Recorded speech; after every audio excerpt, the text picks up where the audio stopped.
இங்க பாக்குற பார்வை பார்த்தா வேற மாதிரி. என்ன மாதிரி இருக்கு? இப்போ வாய வழியா வந்துட்டு உடல் உறவு வச்சுக்கிறாங்க. விந்துக்கள் வந்து குடிக்கிறது வந்து நல்லதா கெட்டதா கொஞ்சம் சொல்றீங்களா? அது வாய்க்குள்ள வச்சிட்டீங்கன்னு வச்சிங்க. வாய்க்குள்ள என்னத்த வைக்கணும்? இல்ல ஏதோ வைக்கணும், நீங்களே என்னத்த வைக்கணும்? ஆண் உறுப்பியும் ஆர்வப்பாளர்ல சினிமா படத்துல பார்த்தேன், இங்கிலீஷ் படத்துல பார்த்தேன், வாயிலே விட்டான். தாய்மார்களே, கணவன் உங்களுக்கு உண்மையா இருந்தால், உங்களை மட்டுமே நேசிக்கிற கணவராக இருந்தால், மனைவி கிட்ட மட்டும்தான் நீங்க விலை மாதர் துட்டு கொடுத்து போறீங்க பாருங்க.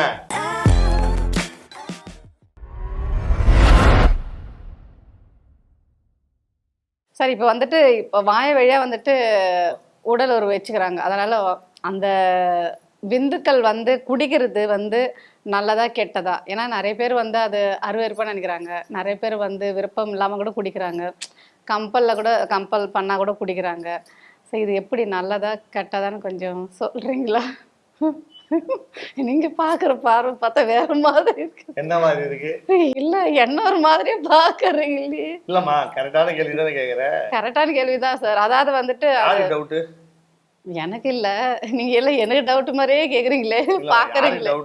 நிறைய பேர் கேக்குறாங்க சார். என்ன டவுட்? ஏன்னா இந்த ஷோ நான் பண்ணிட்டு இருக்கீங்களா, நான் பண்ணிட்டு இருக்கேன் இல்லைங்களா, அதனால என்னோட ஃப்ரெண்ட்ஸுங்க எல்லாம் கேக்குறாங்க, இப்போ வந்து வாய் வழியா சுவைக்கிறது நல்லதா கெட்டதா, இல்ல அந்த விந்துக்கள் குடிக்கலாமா இல்ல வேண்டாவா? யார் குடிக்கலாமா?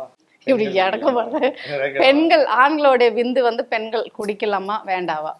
அதாவது ஆண்களுடைய விந்தை பெண்கள் குடிப்பது நல்லதா கெட்டதா, இதுதான்.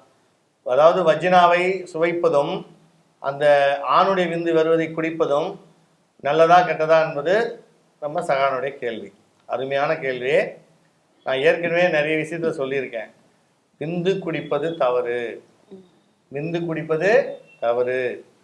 சுத்தம் இல்லாமல், அதாவது ஒரு ஆண் உறுப்பும் ஒரு பெண் உறுப்பும் சுத்தமாக யாராவது வச்சுருக்காங்களா? நீங்களே சொல்லுங்கள்.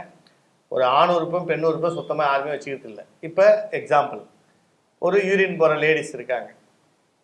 யூரின் போனவங்க தண்ணி இருந்துச்சு தான் சுத்தம் பண்ணுவாங்க. தண்ணி இல்லை அப்படின்னா அந்த யூரினில் சுத்தம் பண்ண முடியாது. அவங்க வஜினா ஃபுல்லாகவே அந்த யூரின் இருக்கும், சுத்தம் பண்ணாங்க. ஆண்களும் அப்படி தான். ஒரு ரெஸ்ட் ரூம் போகிறாப்புல பார்த்தோன்னா யூரின் போவார். யூரின் போனோடனே தண்ணி இருந்தால் சுத்தம் பண்ணுவாங்க, தண்ணி இல்லைன்னா என்ன பண்ணுவாங்க, அப்படியே வந்துடுவாங்க. சில ஆண்கள் குளிக்கும் போது ஆண் உறுப்பை அந்த தோலை ரிமூவ் பண்ணி சுத்தம் பண்ணுற ஆண்களும் இருக்காங்க. பெண்கள் வந்து குளிக்கும் போதும் அவங்க வஜினாவை கம்ப்ளீட் வந்து நல்லா சோப் போட்டு வாஷ் பண்ணி கம்ப்ளீட் க்ளீனாக சுத்தம் பண்ணுற பெண்களும் இருக்காங்க. இது மாதிரி சுத்தமாக இருக்கும் போது எந்த ஒரு பிரச்சனையும் வராது. இப்போ உதாரணத்துக்கு நைட்டு கணவன் மனைவி செக்ஸ் பண்ண போகிறாங்க அப்படின்னா, கணவன் என்ன பண்ணணும், கரெக்டாக பாத்ரூமில் போயிட்டு நல்லா வாசனை உள்ள சோப்பை எடுத்து குளிச்சுட்டு நல்லா அந்த ஆண் உறுப்பை நல்லா போட்டு சுத்தம் பண்ணிவிட்டு நீங்கள் வெளியே வரணும்.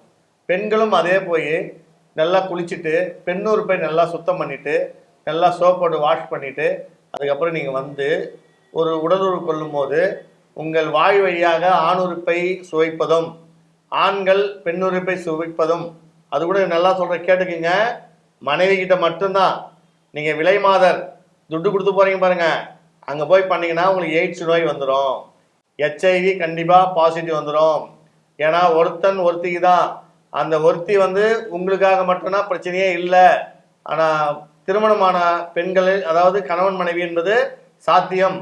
நீங்கள் ஏதோ ஒரு அர்ஜென்ட் ஆபத்துக்கு வெளியூர் போகிறீங்க, அங்கே போகிறீங்க, இங்கே போகிறீங்க, சின்ன வீடு செட்டப்னு போயிட்டு அது வாய்க்குள்ள வச்சிட்டீங்கன்னு வச்சிங்க, அடுத்து வாய்க்குள்ள என்னத்த வைக்கணும்? வாய்க்குள்ள இல்லை ஏதோ வைக்கணும், நீங்களே என்னத்த வைக்கணும்? ஆண் உறுப்பியும் கணவன் மனைவி வச்சுக்கலாமா? ஆனால் கணவன் ஆம்பளை ஒரு இன்னொரு பொம்பளைகிட்ட போய் வச்சிடக்கூடாது வாயை. அப்படி வாயை வச்சுன்னு வச்சுக்க, வாயெல்லாம் புண்ணாயிடும், நோய் வந்துடும், எய்ட்ஸ் நோய் வந்துடும். அதில் என்ன பண்ணணும், மனைவி கிட்ட மட்டும்தான் வச்சுக்கணும், வேற பொண்ணுகிட்ட போய் வச்சுக்கூடாது. அதால் எதுக்காக சொல்கிறேன்னா, நீ தான் சார் சொன்னீங்க இன்னொரு பொண்ணுகிட்ட போய் வச்சுக்கலாம் அப்படின்னு சொல்லுங்க. நான் இன்னொரு பொண்ணு தான் சொல்லவே கிடையாது, மனைவிகிட்ட மட்டும்தான் வச்சுக்கணும். இன்னொரு பொண்ணுகிட்ட போனீங்கன்னா உங்களுக்கு எய்ட்ஸ் வரும். ஏன் சொல்கிறேன்னா, உங்கள் மனைவி, அதாவது உங்கள் மனைவிகிட்ட நீங்கள் சுத்தமாக அதை சுத்தம் பண்ணிட்டு வந்து நீங்கள் வாயவே வச்சு பாருங்கள், உங்களுக்கு இன்ஃபெக்ஷன் வராது. அதே கணவனும் சரி, சுத்தமாக வச்சுட்டு நீங்கள் வந்து வாய் வைக்கலாம். கணவன் மனைவிமார்களே, தாய்மார்களே, கணவன் கண்டிப்பாக உங்களுக்கு உண்மையாக இருந்தால், உங்களை மட்டுமே நேசிக்கிற கணவராக இருந்தால், உங்களை நீங்கள் மட்டும்தான் அவருக்கு கடவுள் மாதிரி மனைவி அப்படின்னா இருந்தால் மட்டும்தான் நீங்கள் கணவன் கூட வாயால் வைங்க. உங்கள் கணவன் வந்து உங்களுக்கு ஒரு சந்தேகம் வந்து உங்கள் கணவன் வந்து தவறானவர் அப்படின்னா தயவுசெய்து உங்கள் கணவன் வாயில் செய்ய அப்படின்னு சொன்னால் செய்யாதம்மா, கண்டிப்பாக உனக்கு பிரச்சனை வந்துடும். நல்ல கணவனாக தான் செய்யுங்க, கெட்ட கணவன் செய்யாதீங்க. வாய் வழியாய் சுவைப்பது ஒரு உணர்ச்சி பூர்வமான விஷயம்தான், அது நீங்கள் செய்யலாம். ஒன்று. அடுத்து விந்து குடிப்பது. விந்து குடிப்பது என்பது சில பேருக்கு வந்து பார்த்தீங்கன்னா அது தவறானது. செக் பண்ணுறாங்க ஆர்வப்பாளரில், இது குடி, நான் சினிமா படத்தில் பார்த்தேன், இங்கிலீஷ் படத்தில் பார்த்தேன், வாயிலே விட்டான், நான் அதை குடித்தாங்க, அதெல்லாம் பார்த்தேன், நீ அது மாதிரி பண்ணு அப்படின்னு சொல்லி உன் வாயில் ஊத்துறாருன்னா வாயை மூடிக்கோ, குடிக்காத. என்ன சார் ஊத்துறாரு? விந்த ஊத்துறாங்கம்மா, வாயில் லாஸ்ட்டாக வரும்பாரு. இல்லை, அப்படியே எப்படி ஊத்துறாங்கன்னு லாஸ்ட்டாக விந்து ஆண்களுக்கு வரும்பாரு. அந்த விந்து எப்படியா அந்த பெண்ணு வாயில் வைக்கணும்னு வேமையாக சில பேர் வச்சு விட்டுடலாம். அது வந்து சில பேருக்கு இன்ஃபெக்ஷன் வரும், வாந்தி எடுப்பாங்க, கொமுட்டும். சில பெண்கள் சொல்லுவாங்க, சார் எங்கள் வீட்டுக்காரர் ரொம்ப வந்து கடுமையாக விந்து குடின்றாரு, குடிக்கலாமா வேணாமா அப்படின்னு சொல்லி கால் பண்ணி கேட்பாங்க. குடிக்க வேணான்னுட்டுவேன். அது வேண்டாம், அதில் குடியில் என்ன வரப்போகுது, கீழே விட்டுடு, வேணாம்னு. விந்து குடிக்கக்கூடாது. அதாவது எப்படி சொன்னா நல்லா புரிஞ்சுக்கணும். ஹஸ்பண்ட் ஒய்ஃப் வந்தா மட்டும் குடிக்கணும். இருக்கலாம், அது கூட சும்மா அப்படி வச்சுக்கலாம், தவிர அதுவே ஒரு டெய்லியும் செக்ஸ் பண்ணும்போதெல்லாம் குடிச்சு இன்ஃபெக்ஷன் ஆகிடும். அதெல்லாம் பண்ணக்கூடாது.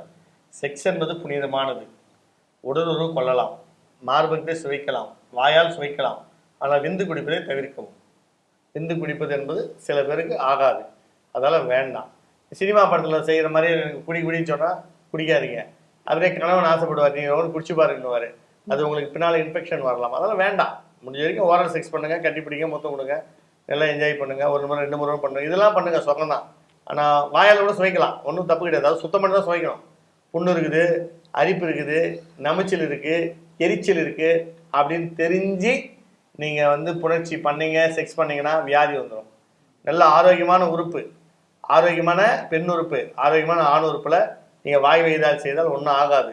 ஆனால் நீங்கள் ஏதோ டிசீஸ் இருந்து செக்ஸ் பண்ணீங்க அப்படின்னா உங்களுக்கு வியாதி வரும். தயவுசெய்து விந்து குடிக்காதீங்க. செக்ஸ் லைஃப்பை பொறுத்த வரைக்கும் நான் இப்போ சொல்கிறதான், ஒரு ஆணும் ஆரோக்கியமாக இருக்கணும், பெண்ணும் ஆரோக்கியமாக இருந்தால் நீங்கள் ஆரோக்கியமாக இருப்பீங்க. ஒரு ஆரோக்கியம் கெட்டு போன ஒரு பெண்ணிட்ட ஒரு ஆண் செக்ஸ் பண்ணான்னா உடம்பு கெட்டு போயிடும். அதேமாதிரி ஆரோக்கியம் இல்லாத ஒரு ஆண்கிட்ட ஒரு பெண் செக்ஸ் பண்ணாங்கன்னா அந்த பெண்ணு கெட்டு போயிடுவாங்க. அதாவது தயவுசெய்து உடலில் முதல்ல ஏதாவது நோய் டிசீஸ் இருக்கான்னு பார்த்துட்டு அதுக்கப்புறம் நீங்கள் வாய் வையா செய்கிறது, வாயால் குடிக்கிறது, இதெல்லாம் முயற்சி பண்ணுங்கள். நீங்கள் விந்து குடிப்பது என்பது கண்டிப்பாக தவறு. வாயால் சுவைக்கலாம், தப்பு கிடையாது. சுவைப்பது என்பது சுத்தமாக சுகாதாரமாக சுவைக்க வேண்டும் என்று நாங்கள் கேட்டுக்கொள்கிறோம். என்ன நேயர்களே கேட்டிங்களா? கண்டிப்பாக வந்து நம்ம டாக்டர் சொல்கிறது நீங்கள் ஒவ்வொரு விஷயமும் வந்து அவர் உங்களுக்காக தான் வந்து இந்த இடத்துல உட்காந்து பேசுகிறாரு. அது வந்து அவருக்காக கிடையாது, எனக்காக கிடையாது.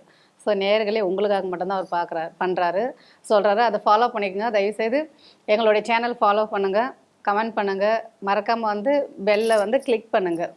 நன்றி, வணக்கம்.